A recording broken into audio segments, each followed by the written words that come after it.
karangalan mo para sa akin ang ipakilala ang isang leader na kahit kailan ay hindi tayo iniwan sa gitna ng laban natin sa pandemya. Ang isang leader na tunay na nagbigay ng pagmamahal, malasakit at kalinga, lalo higit ang ating kaagapay sa oras ng ating pangangailangan. Ang batang galing sa hirap, nagsumika. Ang batang Maynila, Yorme Isko Moreno Camandoso.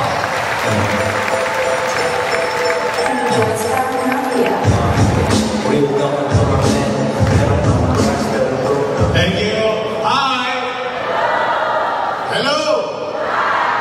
Wait, thank you sa inyo, ha? Maraming salamat sa oras nyo ngayong araw na ito. Bagamat hindi kayo nakadalo sa Ninoy, no? Doon, dami natin. Gamit ng punong-puno ng buong District 1 yung Ninoy. Pero masaya kami ngayon, nakadalo na kayo. At least, makikita ninyo, buo na tayo sa Maynila. Patuloy tayo dumarami. Noong araw, noong 1998, nung binuo yung kaagapay, wala pa yata sa kalahati nito. Noong araw. But through the years, dumami tayo ng dumami. At ang maganda ngayon, alam niyo ba ang magandang balita? Sa laban na ito, for the first time, magkasama na ang tatlong malalaking organisasyon sa buong Maynila. First time. Una, yung Kabaka. Kasama natin sa buong Maynila, hindi lang sa 5th District. Pangalawa, kasama na natin ang kababaihan ng Maynila.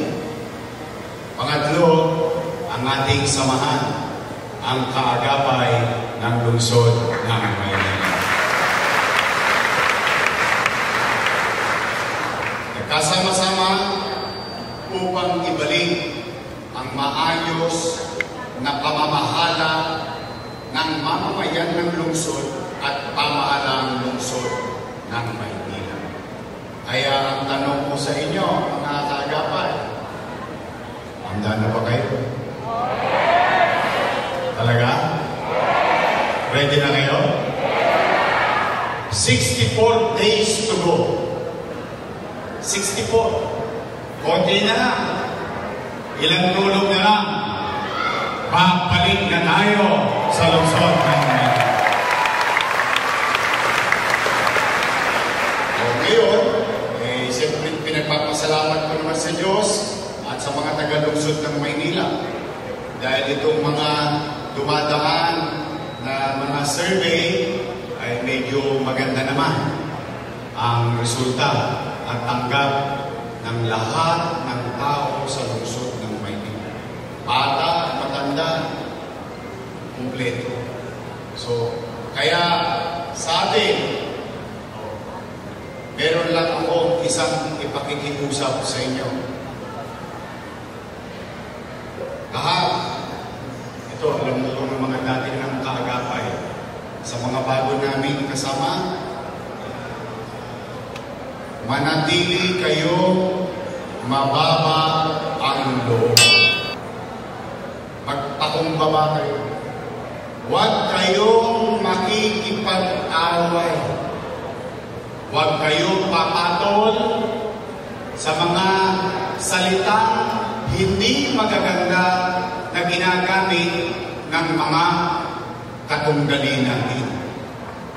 Bagamat, sa mga panahon na ito, ako ang laging agahan, tanghalian, hapunan ng kabila. At nakisali pa yung isa. Ako naman ang pulutan sa inuman. Lahat ng masasakit na salita, ibinibigay sa akin. Pero mapansin ninyo, bakit hindi ko sila tinutugon? Bakit? Dahil ang taong nanghihirap kasi walang may kukwentong magandang ginawa.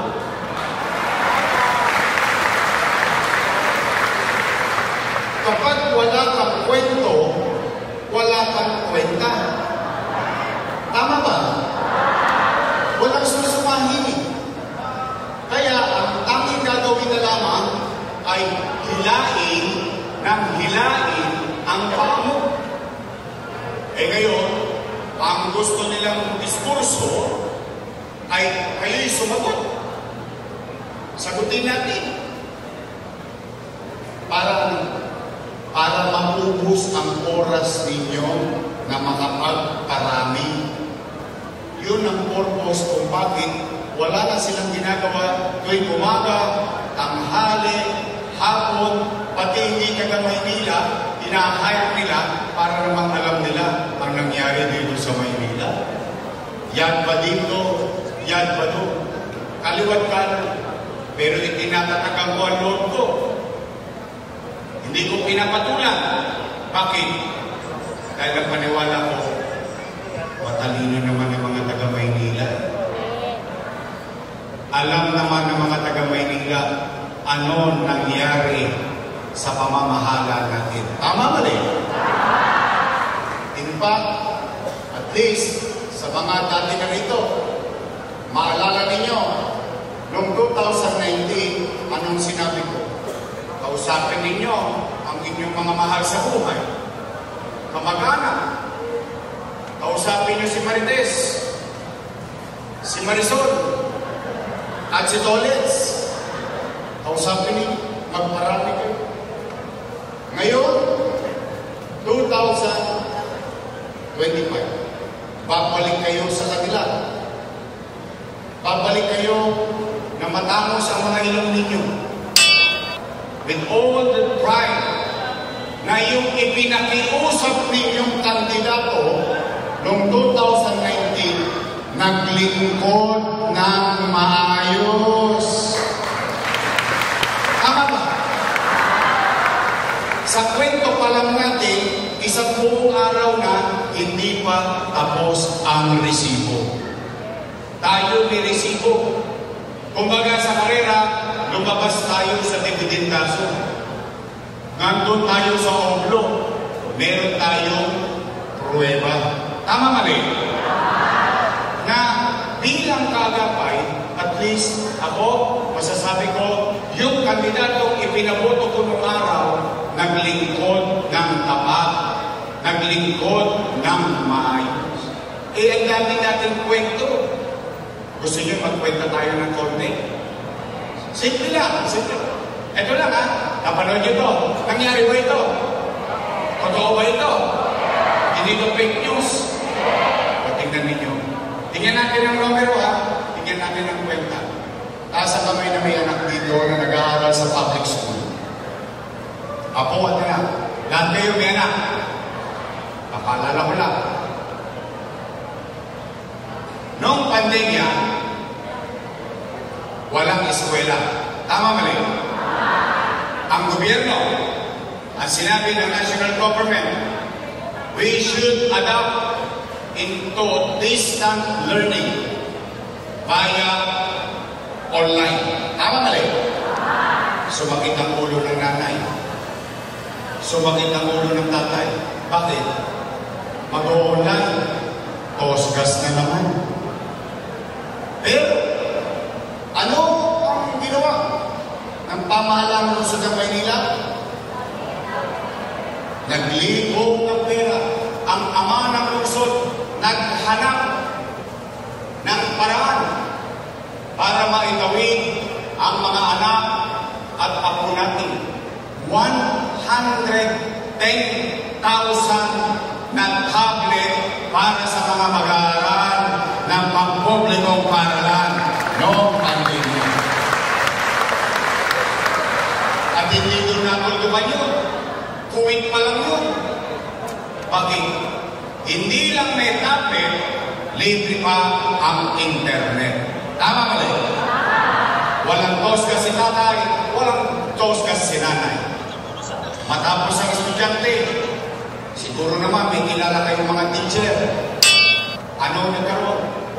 11,000 laptop out of 10,300 teachers. Nagkaroon ng laptop at internet. Walang tosgas si teacher. Natuloy ang pag-aaral ng ating anak. At kayo, ng mga naparito, bilang isang ama, bilang isang ina, bilang isang magulang, at least masasabi natin, nakaraos kami noong pandemya ng pag-aaral ng aming mga anak.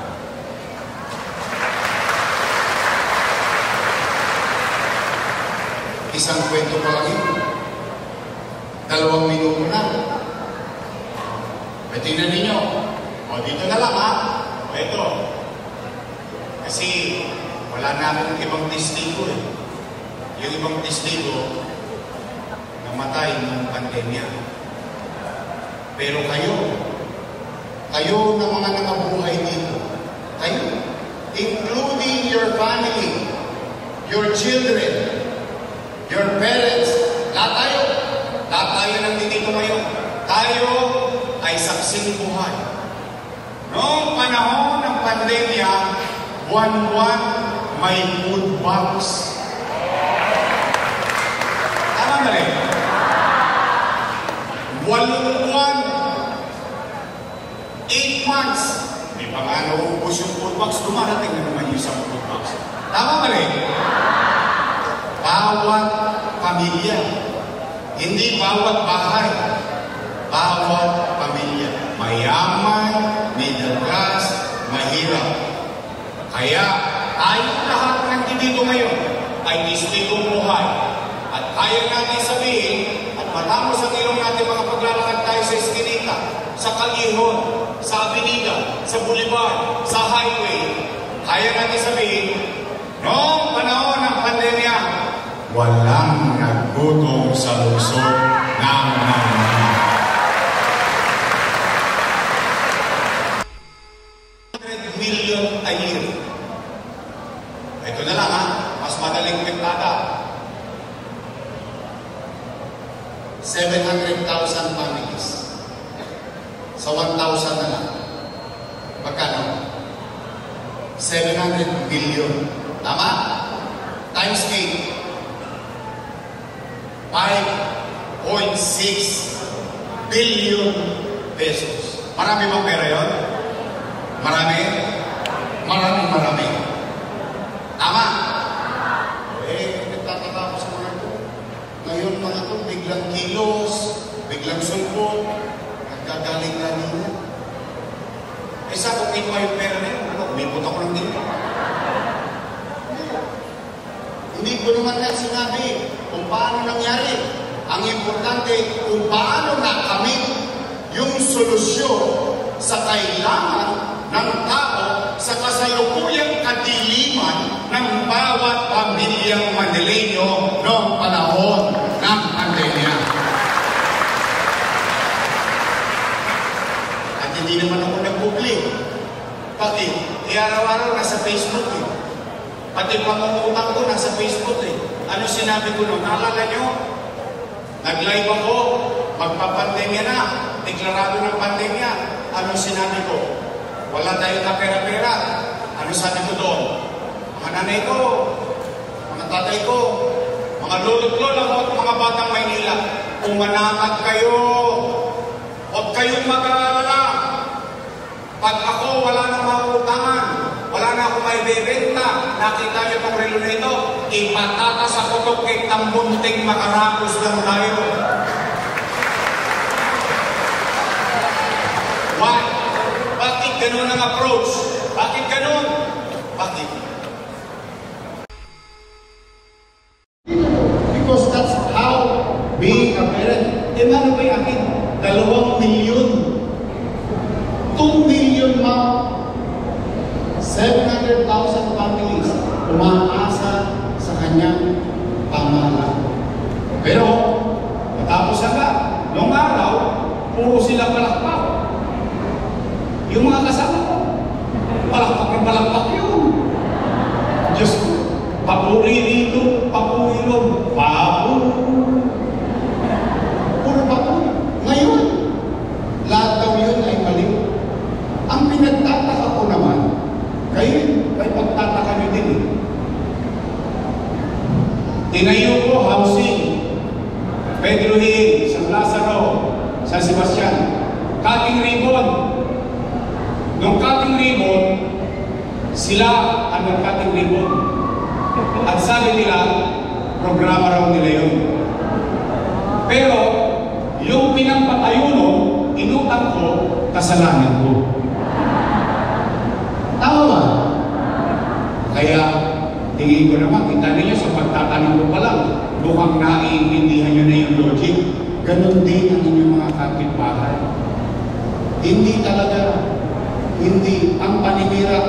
Ang isang bagay, hindi mo na kailangan sirain kapag sira na. Tama ba? Ganon lang tayo. Dalawa pa lang yun. Pagkain. O, yung mga lolo-lola ko. Tanungin nyo sa mga nanay, tatay nyo. Wala na tayong pera pero may insure pa silang gatas. Wala na tayong pera pero may pension sila. Pantay-pantay, butante o hindi, may sakit o wala. Tama mali. Wala na tayong pera pero may allowance sa PWD. Wala na tayong pera pero may allowance sa solo parent. Wala na tayong pera pero may allowance sa PLM. Wala na tayong pera pero may allowance ang UDM at incapable. May allowance. May saan na rin lahat yun? Tama ba? Kaya ako nagtataka. Eh ngayon, bumabaha ng bigas. Eh kailangan namin yan ng pandemya. Bakit hindi nyo binigay sa amin yan ng pandemya? Tama ba? Kaya kami mga batang Maynila, simple lang ang tanong namin. Nasaan kayo nung pandemya? Remdesivir, Tocilizumab, Molnupiravir, Daang-daang libo ang isa. Mabuhay lang ang isang batang Maynila na may COVID-19. Sa Pilipinas, wala. Sa national government, wala. Sa Maynila, meron. Sino unang nabakunahan? Maynila. Tanging Maynila lamang ang nakabili ng sarili niyang bakuna. so pag kinuwenta-kwenta mo, Ito pa. Yun pang-araw-araw sa pandemya. O habang nasa pandemya tayo, ginagawa. Condominium 1, Condominium 2, Condominium 1, San Lazaro Residence, San Sebastian Residence, Pedro Hill Residence, Rosario Almario Elementary School, Manila Science, Magsaysay, Albert, all 10-story, fully air-conditioned public school. Tapos, sinisisi pa, bakit daw ako nagpagawa ng malaking eskwelahan, air-conditioned pa? Sobra-sobra daw. sobra-sobra. Bakit? Kapag pakinabangan ng tao, dapat may manang. May magawa lang. O ang leader dapat tinutugunan yung kasalukuyan pero kumakanaw sa malayo. O tingnan ninyo. Tingnan po ninyo napapanahon tong kwento na ito. Ito yung inisip ko lang na posible. O ngayon nangyari na. Noong araw, ang eskwela kina-cancel kasi may nagkulang. Tama mali? May bagyo. Tama mali? O ngayon, kina-cancel ang eskwela dahil mainit. Tama ba? Nagbago ang panahon. Pati pagtag-araw, pwede nang cancel. Pero hindi. Sa Mario, giniginaw kami.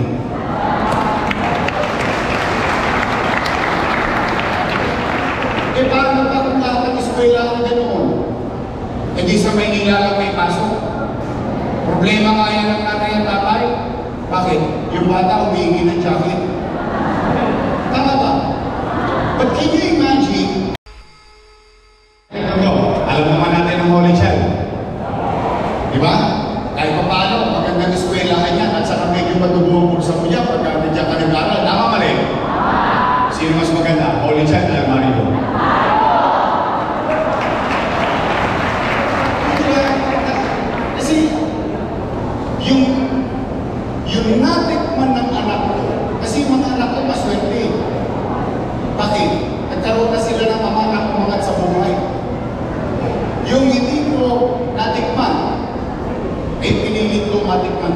O sila nakatikim ng masarap, ng maayos. Gusto ko rin matikman ng mga anak ninyo. May sense? May logic? O, eskwelahan. O, 10-story fully air-conditioned public hospital. May MRI machine. May CT scan machine. Alam niyo kung magkano yun? By the hundreds of millions ang isang MRI at CT scan. Tanong, bakit hindi nagagamit ng mga taga-Maynila? Pera niyo yun. Sino nakagamit na ng MRI machine sa hospital ng Maynila? Ng CT scan. Alam niyo ba, sa Maynila, sa hospital ng Maynila, alam niyo yung test pool, ginaganon yung ultrasound. Sa private, 3D. Sa hospital ng Maynila, 4D. Nakikita mo na yung video, gumagalaw. So, what I mean is, pagkapakinabangan ng tao, hindi ako mangingimik na bumili ng mahal, hindi dahil sa presyo, kundi dahil sa iyon ay epektibong pakikinabangan ng ordinaryong tao dito sa lungsod ng Maynila. Hindi pa ako doktor niya. Sila doktor. Saan ka nakakita? Kung may kaibigan kayo, tanong niyo sa Paseco, bago ko umalis, natapos ko for the first time ang hospital sa Paseco. 3 years ago. 3 years after, hindi pa rin bukas. Ipagtanong niyo lang. Ayan ang magandang mga pagsisiya. So, itong mga kwento na ito, matanong ko lang kayo, napakinabangan ba ng tao? Itong mga ginawa naman natin, napakinabangan ba ng tao? See? Kaya ako, tingin ko naman, sa pagbalik nyo sa mga pinuntahan ninyo, at least, matamos ang ilong ninyo. Kapag kayo umikot at nangampanya na, at least masasabi ninyo, hindi ako nagkamali sa kandidato ko. Kaya, ulitin ko, magpakababang loob kayo. Huwag kayong mga away. Huwag ninyong lukos sumihin ang sarili ninyo. Bakit? Konti na lang. Malapit na. Don't panic.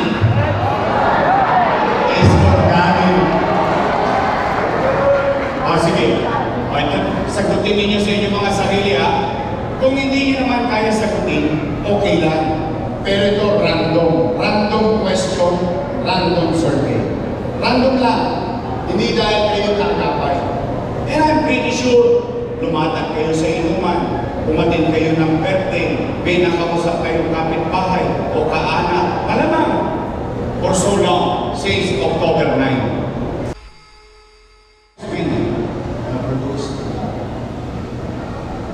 Tatlong beses na kayo nakagawa ng Vice Mayor. Yung nakaupo, ako, at yung isa.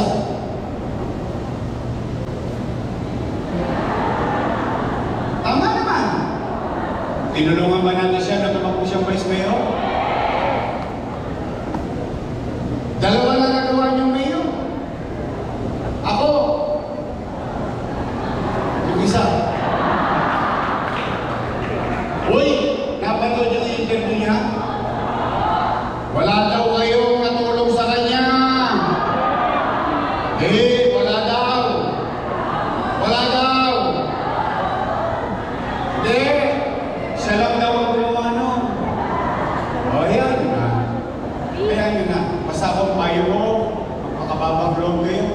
Basta tayo, alam natin sa sarili natin, yung tagumpay nila, tayo ay naging mahagi. Nakatulong tayo. Yun ang alam natin.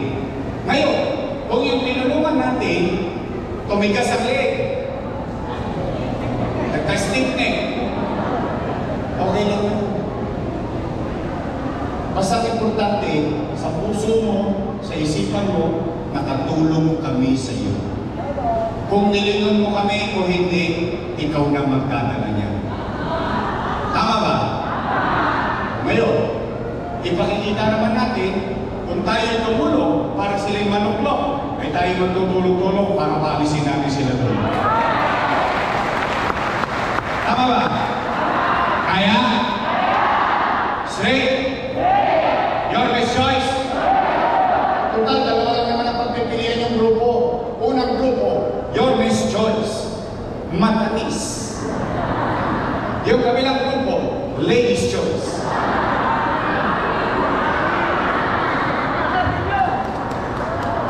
kayo may sabi na hindi. Pwede?